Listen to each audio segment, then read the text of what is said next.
Pernah nggak sih kalian ngerasa kalau barang-barang dari makin ke tahun, ini tuh malah makin mahal. Entah itu dari makanan, transportasi, minyak goreng, semuanya jadi makin mahal. Nah, ini kita bilang sebagai inflasi. Tapi kalian pernah mikir nggak sih penyebab inflasi itu sebenarnya apa sih?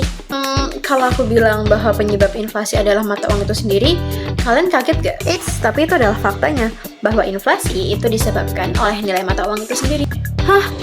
Kok bisa sih?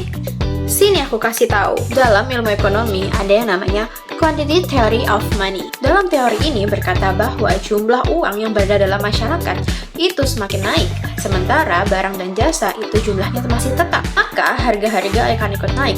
Logika sederhananya adalah banyak uang yang mengejar barang dan juga jasa yang jumlahnya itu sangat-sangat terbatas. Bayangin pasar tradisional.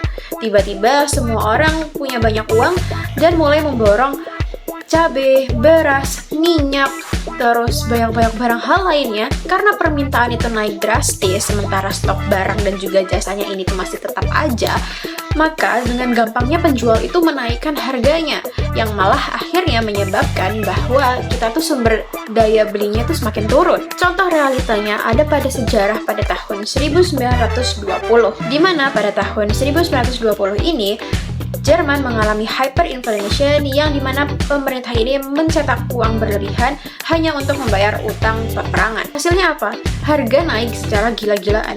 Ada satu roti yang dijual dengan harganya miliaran mark. Artinya apa?